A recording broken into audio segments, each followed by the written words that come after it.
4th సిటీలో AI data centre 100 మెగావాట్ల సామర్థ్యంతో ముచ్చర్లలో ఏర్పాటు 3,500 కోట్ల పెట్టుబడికి ఎస్టీ టెలిమీడియా సిద్ధము సింగపూర్లో సీఎం రేవంత్ సమక్షంలో ఒప్పందం ఈ ఒప్పందాలన్నీ ఇట్లే ఉంటాయి ఆంధ్రలో కూడా చంద్రబాబు నాయుడు ఒప్పందాలన్నీ అనేకమైన జరిగినాయి కదా ఈ ఒప్పందాలు గత సంవత్సరం జరిగినటువంటి దావోస్లోనో స్విట్జర్లాండ్లోనో సింగపూర్లోనో ఇతర దేశాలతోటో జరిగినటువంటి ఒప్పందాలు ఎన్ని అమల్లోకి వచ్చినాయి ఈ విషయాలను ఒకసారి చెప్పాలి దీంట్లో ఏంటి కేంద్ర ప్రభుత్వము ఈ దావోస్కు వెళ్ళినటువంటి రాష్ట్రాలకు వేస్తున్నటువంటి వెసులుబాటు ఏంటి విదేశాల నుంచి వచ్చేటువంటి కంపెనీలు భారతదేశంలో పెట్టుబడి పెట్టాలంటే ఖచ్చితంగా భారతదేశానికి సంబంధించినటువంటి ప్రభుత్వము అనుమతులు అన్నీ ఉంటాయి కదా వాళ్ళ తెలంగాణకు పెట్టుబడిలో ఒప్పందం చేసుకున్నటువంటి దాంట్లో ఎన్ని గత సంవత్సరం పోయినవి ఎన్ని మెటీరియలైజ్ అయినాయి గత సంవత్సరం దావోస్ పర్యటనలో వివిధ కంపెనీలతో జరిగినటువంటి పెట్టుబడుల్లో ఒప్పందాల్లో భాగంగా ఎన్ని వాళ్ళ కార్యరూపం దాల్చినాయి ఏడాది జరిగింది కదా కనీసం ఒక్క కంపెనీ అయినా సరే ఎంత మేరకు వచ్చింది ఎంత వచ్చిందో రాష్ట్ర ప్రభుత్వం కుల్లంకుల్లా విషయాలన్నీ చెప్పాలి అన్నీ ఇవాళ చంద్రబాబు నాయుడు వెళ్ళిండొచ్చు లేకపోతే ఫడ్నవీస్ వెళ్ళిండొచ్చు లేకపోతే ఇంకొక రాష్ట్రానికి సంబంధించినటువంటి ముఖ్యమంత్రి వెళ్ళిండొచ్చు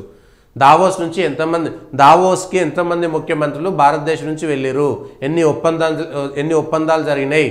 ఏ సంవత్సరంలో ఎన్ని ఒప్పందాలు జరిగినాయి ఆ ఒప్పందాల యొక్క విలువ ఎంత ఎన్ని కార్యరూపంలో వచ్చినాయి ఎన్ని ఇవాళ పనిచేస్తున్నటువంటి విషయాన్ని కేంద్ర రాష్ట్ర ప్రభుత్వాలు స్పష్టంగా ప్రజలకు తెలియజేయాల్సినటువంటి అవసరం ఉంది ఇవి జరిగినటువంటి ఒప్పందాలు ఎక్కడ జరిగినాయి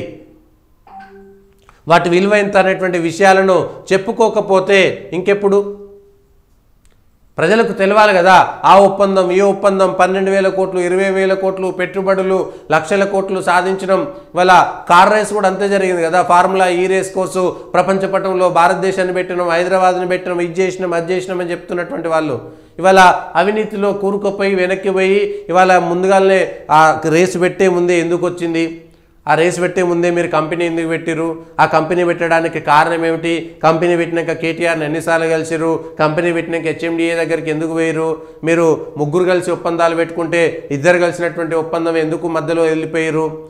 ఇవన్నీ కూడా ఇవాళ ప్రశ్నలు తలెత్తుతున్నాయి మాట్లాడుతున్నారు అవినీతి జరిగిందని అంతే బలంగా చెప్పి జరగలేదని అంతే బలంగా చెప్పి విచారణ పేరుతో విచారణ చేసి ఇవాళ అదే జరుగుతుంది ఏ ఒప్పందాలు ఎందుకు ఉపయోగపడుతున్నాయి ఎవరి కోసం ఉపయోగపడుతున్నాయి ప్రభుత్వానికి ఎంత లాభము ప్రజలకు ఎంత లాభము భవిష్యత్తుకి ఎంత లాభము భవిష్యత్తు వినాశనానికి ఎంత లాభము ఇవి కూడా మనం చూడాల్సినటువంటి అవసరం కూడా ఉంది అనేటువంటిది అర్థం చేసుకోవాలి